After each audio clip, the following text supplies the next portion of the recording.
Hey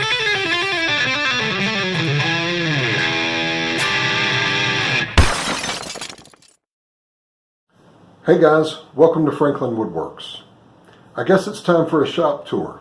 You know, the last one I did was maybe a little over 2 years ago, and I was on drugs when I did it. I just had surgery and I was on pain medication. So there's been some changes since then, and I'm in a little better state of mind. So I think we should get started. So my shop is in my basement, and it is 13 by 22. It's kind of different every time I measure it, but 13 by 22. Pretty small shop, probably a little bit smaller than a single car garage. But I make do with the space that I have. So we'll start with the center of the shop, the workhorse of the shop, the table saw. So my table saw is the Grizzly G1023 RLWX. Whatever all that means. This is a 5-horse model, and to be honest, the reason I got 5 horses is because it was on sale and it was cheaper than 3-horse. So there you go. I'm very excited about it. It's a great table saw compared to what I was used to. I had a Craftsman contractor saw, and although it did the job, this does a much better job. It's my one big splurge that I had, and I'm very happy I did it. I think this thing's going to last me a very long time. I've done some upgrades to it, things just to make things a little easier for me. I cut a nice little plug to go in the slot. That helps with dust collection a whole lot. If you can tighten up all the seals around it so that the dust collection sucks through the blade, and that's pretty much the only place that it's getting air, your dust collection is going to be a lot better. So I upgraded the fence. Not that the fence wasn't fine, but I wanted something that was a little more close to perfect. So I added an aluminum extrusion from Mitsumi USA. And I'll leave a link to that below in the description. It's a little bit longer, about 6 inches longer than the actual fence, so it gives me a lot more stability when I'm making those long cuts. Also got the router table extension, cast iron wing, so I've got my router mounted underneath that, and we'll discuss that in a minute. The end of the fence rail is a perfect place for some push sticks. So this is my assembly table, outfeed table, that I just built. And it's got slots for clamping, which is really handy. And it's kind of a pulp design, so you can put things that you're using in there while you're using them, and they can still be out of the way, which is fantastic. So this is my workbench, and this is the J. Bates workbench. Almost exactly. I did make a couple of changes. But I love this thing. It weighs a ton. It's stable, solid, and it's pretty customizable too. I was able to make a leg vise out of a big tail vise, and it works great. This thing really gets pounded on. I don't really worry about how it looks. I did seal it pretty good, but as far as keeping it nice and finished on top is not a big deal for me.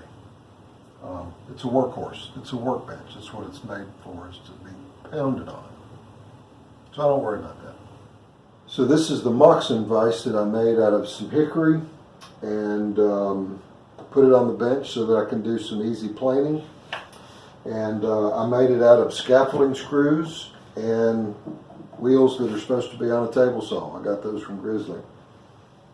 And it's not the fastest thing in the world to operate, but it will lock in place unbelievably. So it's a very good vise.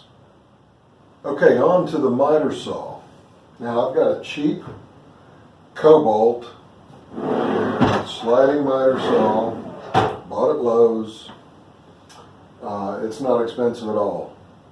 But if you tune one up, it can work pretty good. Now I've got it enclosed as part of my miter station build. I've got all this enclosed, and I've got a dust collection hose running to the back of this cavity that it's in. So as I use the saw, it sucks all the dust. It keeps all the dust inside here. A lot of it goes into the dust collector. Probably about 60% of it just stays in the box, and then I have to kind of sweep it into the hose. But it's that suction, that negative pressure, that keeps the dust from flying out this way. So this works fantastic.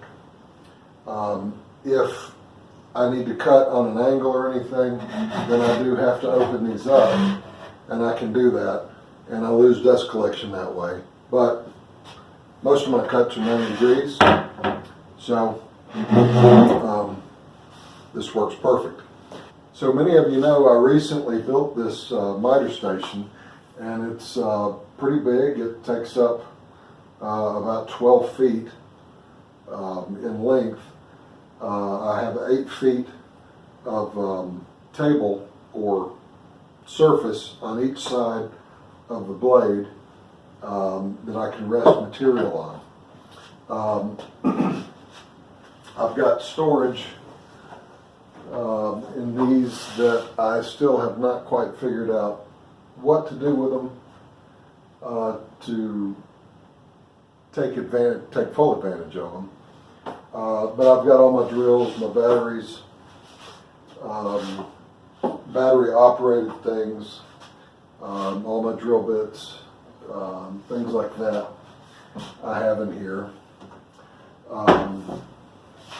The top is a catch-all, catches all my junk.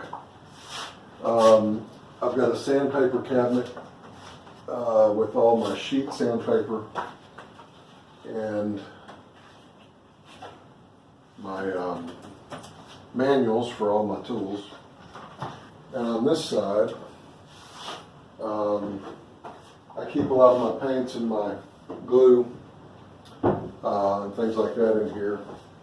I know that's probably not the safest thing, should be in a metal cabinet, but I don't have a metal cabinet and I don't have the space.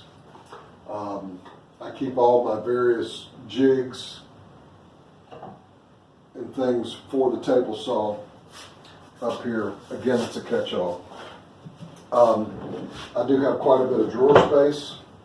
I'm still trying to figure out what I'm going to do, how to organize this the best way.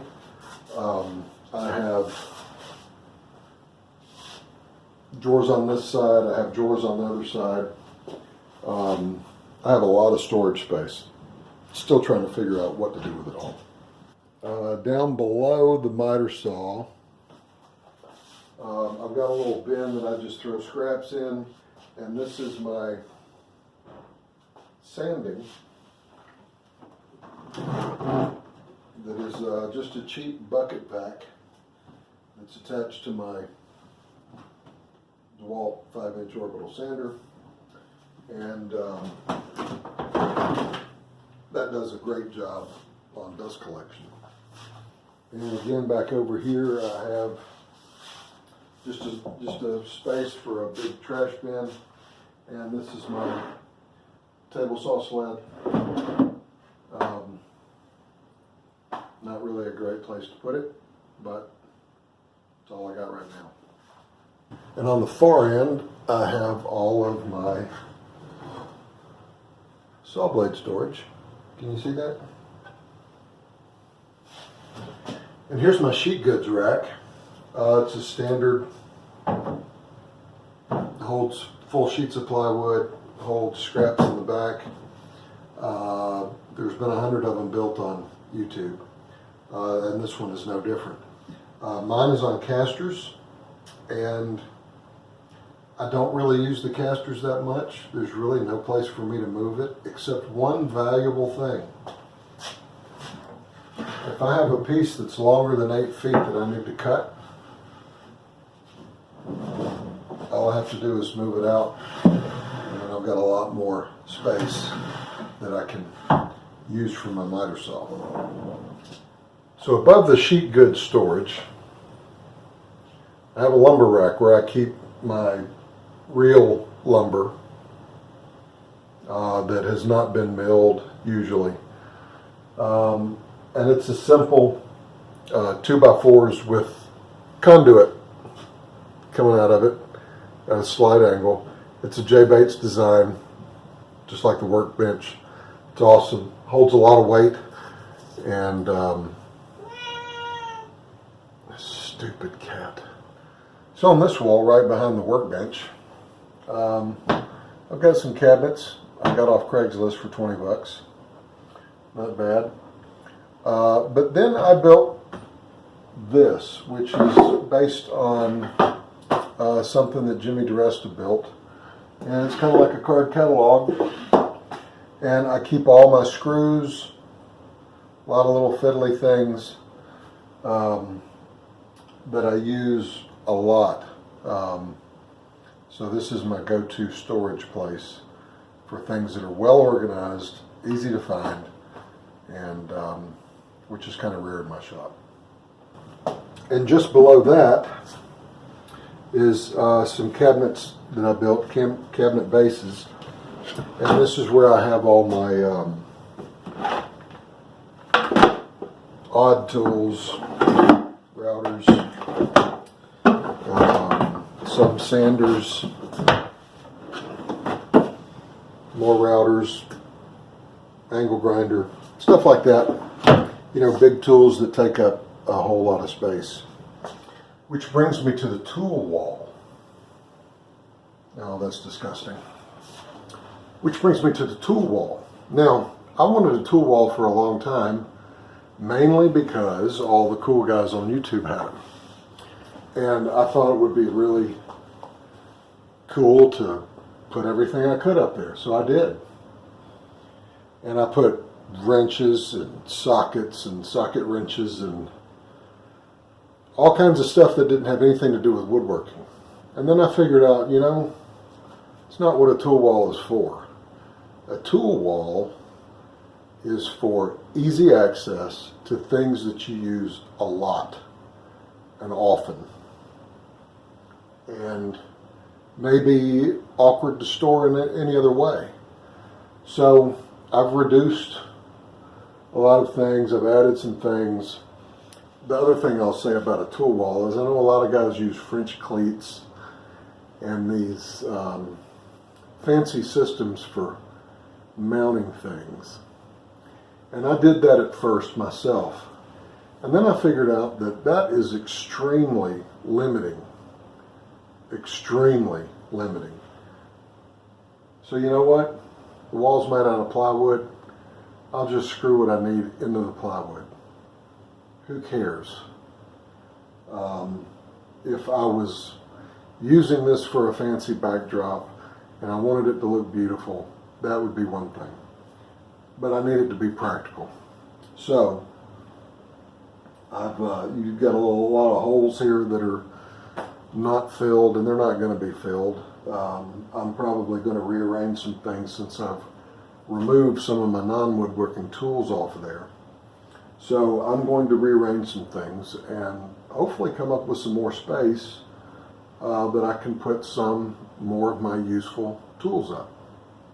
So just next to that is my clamp rack, and I tried a lot of different kinds, a lot of different versions, and I figured out that if you're going to have a lot of clamps, you're going to have to stack them.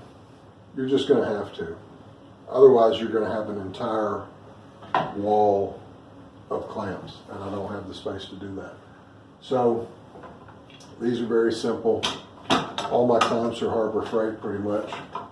I do have some nice ones that I picked up at garage sales, estate sales, Goodwill. I'm not ashamed at all to find a good deal on stuff. Can't have too many clamps. This is my rigid spindle sander, oscillating belt sander, whatever you want to call it. I got it on sale. It was cheap. But I like it because, differing from a normal spindle sander that you would see, it has a round table. Not only does this one have a belt capability, but it's got a big table.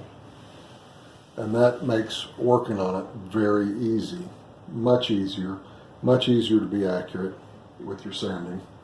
So I think it's a good deal. And I have it sitting on a mobile cabinet, and the cabinet has everything I need for the spindle sander in it. Belts, different kinds of sandpaper, all that kind of stuff is in the cabinet that it sits on. Chalk one up for organization. So in the router wing of my table saw, I have the Triton 2 horsepower router, and this is a Haas. This is a great router. And it's mounted under the table, which is the way I prefer to use a router. It's a lot safer, in my opinion. It's a lot more stable working with the material. It's the way I prefer to go. So next to that is a door that goes into another part of the basement that is not part of the shop. But on the door, and it is a homemade door out of plywood and 2x4s. I just hang a bunch of stuff on it. Push sticks, push blocks, extension cords, hoses, table saw, plates, just kind of stuff that I need to have handy. Then next to that we have another wood rack. I do have some shorter pieces of material that I've already got milled. I've got a lot of junk that I don't know what to do with. But I have my sharpening. This is my sharpening station for my lathe. And that's a Rikon slow speed bench grinder with CBN wheels. And I've got the Wolverine system that I use to make my sharpening very easy and fast. I don't know how well you can see, but I've got a hole in the wall so that I can store that out of the way. Because to use this, sometimes I have to get it out to here for my roughing gouges. They're quite big, so can't have this poking out. So cut a hole in the wall so that I can store it easily. Next to that is my work sharp. That's my old sharpening system. You know, it works great. It was just a little harder to set up. Not as fast, but it did a good job. Actually, if you want to take the time, I think you could do a better job with this, because you can go up to, 8,000 or 9,000 grit, whatever you want to put on here. And but it just was time consuming, and for turning, I found that I just don't need it that much. I do use this for chisels because I really like to get a good sharp chisel, and you can hone them pretty good on here. So here's my Rikon 70-220V SR lathe. It's a middle of the road lathe, but it's got a variable speed. It's reversible, so that's pretty handy. And it's on my homemade, stupid cat. It's on my homemade lathe stand. I've got a bunch of concrete on here to give it some girth, and works out pretty well. And behind it, you can see I've got all my lathe tools, which are very nice and convenient. Never have to walk away from the lathe to get a tool, which is nice. So one of my other nicer tools that I have is this jet variable speed drill press. I got it to upgrade from my Ryobi drill press that still works absolutely fine, but I needed something with a little more capacity, and this has a lot more depth to it, or height to it, should I say. But the variable speed is nice that you can just adjust that with a lever as it's running. Don't have to change belts, which is nice. I got it on sale, and when I went to look at it, the guy at the store, couldn't believe that it was on sale for what it was. So I got this at an unbelievable price. I think I paid $2.99 for it. Anything comparable from another manufacturer is upwards of $400, $500. So pulled the trigger and got this one. And it's on a mobile base as well. And it has cabinets, and it has all things drill press in it. Large drill bits, Forstner bits, everything that I need for the drill press. So this is my Steel City 13-inch planer with a helical head. Pretty nice tool. But I got it for relatively next to nothing. I think I paid $2.89 for it. It was on sale. It was on closeout because Steel City went out of business. So I bought it after they went out of business, and it was part of the store's inventory. I made a in-feed, out-feed extension for it. Not that that helps with snipe, because it does not, but I plane a lot of long material, and this helps with just the logistics of planing long stuff. The helical head is awesome. Love it. It's a lot quieter than my other one. It's still loud, but it's a lot quieter and smooth as glass finish. So no complaints. It too is on a mobile stand. Just about everything in my shop is. All the tools that I'm showing you, the drill press, this, the sander, a couple other things I'm going to show you, all on mobile bases because I have to store them out of the shop because I just don't have room. So the deal of the year was when I got this Powermatic 6-inch joiner, 5.5 foot long bed in perfect working condition. It was about 9 years old when I got it, and I got it for a trade. I traded a drum sander, and I had a little Rikon benchtop joiner, 6-inch joiner, that worked great, but when you're joining long stuff, if you're making 6, 7, 8 foot long tables and you need to joint things, the benchtop joiner just doesn't cut it. So this was in perfect condition when I got it. The only thing I did was put new knives on it, and it's fantastic. So another good thing I got on sale, pretty good sale, was this Rikon 14-inch deluxe bandsaw. And it says deluxe, don't really know why. It does not have the enclosed cabinet. It's just got an open cabinet beneath it. This is the one that does not have the brake, but I'm not willing to pay $200 more for a brake.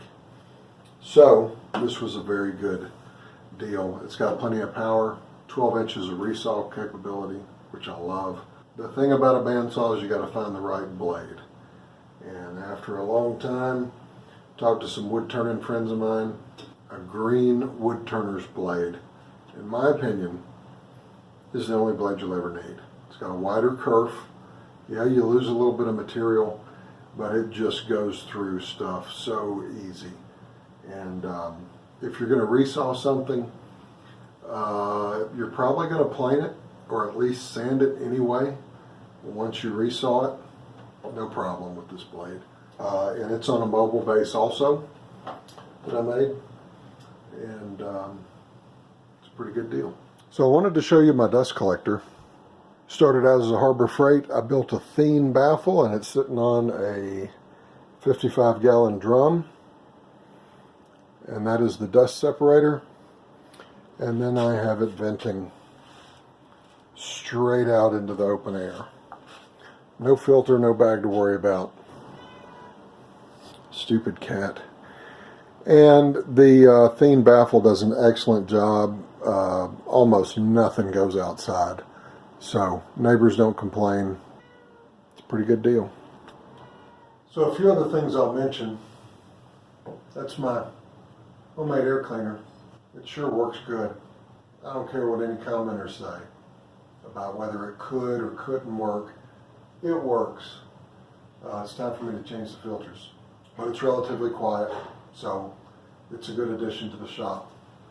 And my air compressor, which is in the same room as my dust collector next door, I've got that on a reel, and that's helpful for when I use, stupid cat, for when I use air nailers and things of that nature.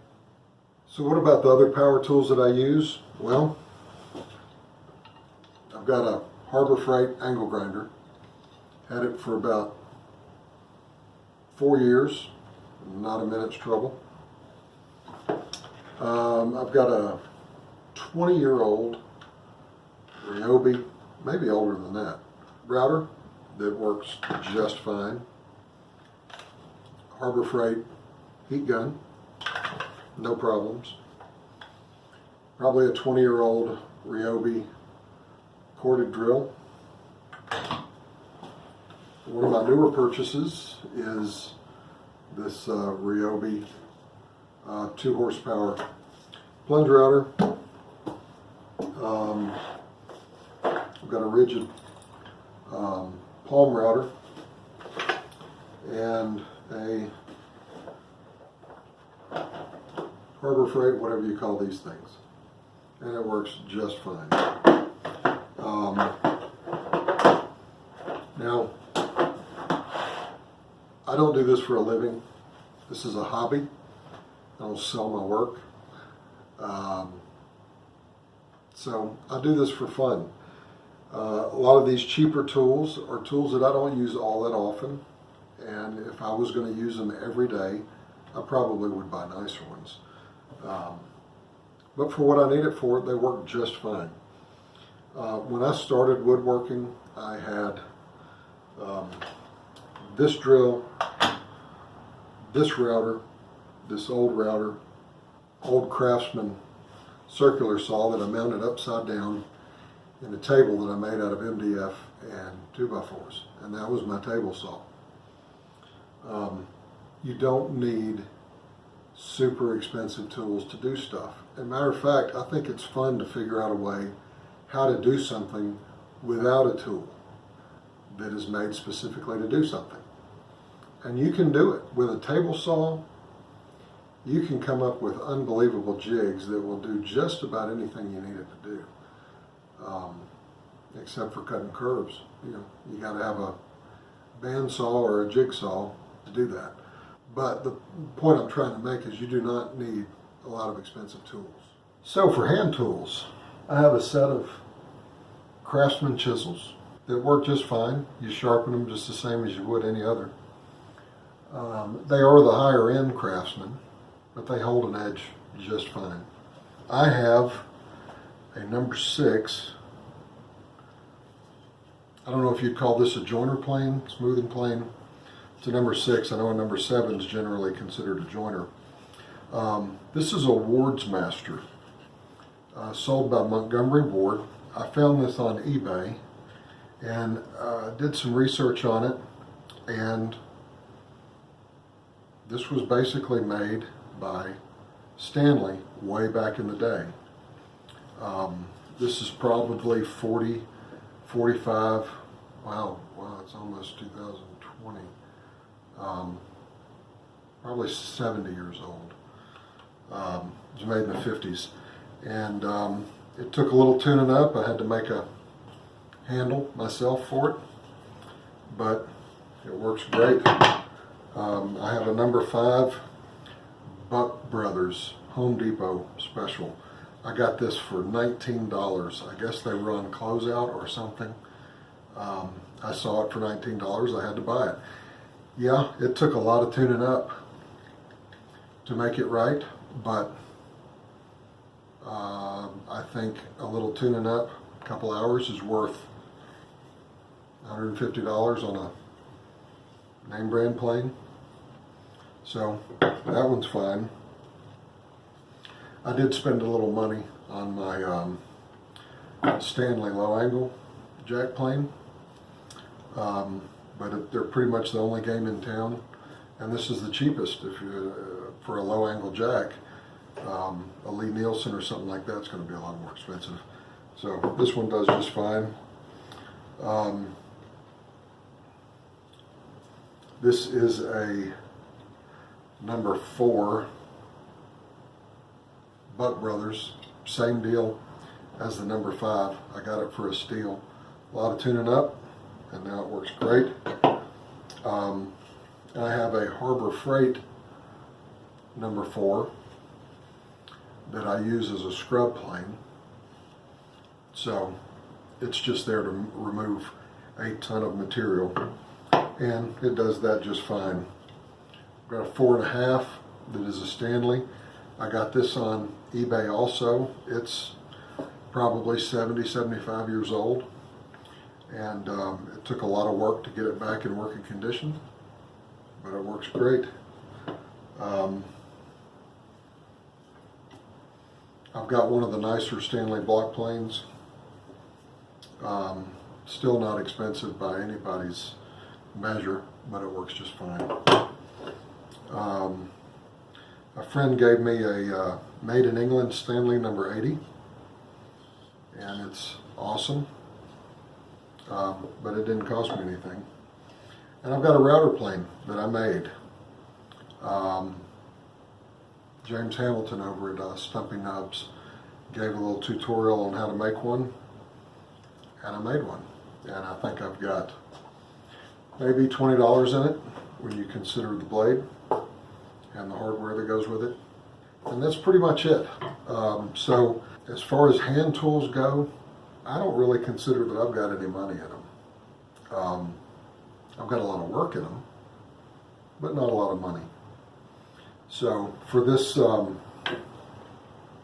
this one plane, this Stanley, I got all of these for less. Added all this up together, I got these for less than this one plane. So anyway, guys, that's the shop. I hope I've encouraged you that you don't need expensive tools to do anything. And keep in mind that this, the amount of tools that I do have, I'm happy with them, but I took 3-4 years to accumulate this. Anyway, I hope this encourages you to get out in your shop and try to make do with what you have. For me, expensive tools are like diminishing returns. If a tool is 5% better, then the next one down, is that worth another $1,000? Is it worth another $500? Or is it worth $100? You have to make that decision for yourself. In my opinion, if I can get to 90% of the best tool, I think that's good enough for me. Like I said, I don't do this for a living. I'm not batching out tons of work. So my tools are going to last quite a while, and I'm not worried about wearing them out. So anyway, if you have any comments, I'd appreciate it, and I appreciate you watching, and thank you for your support of this channel. It means a lot, it really does. So there you go.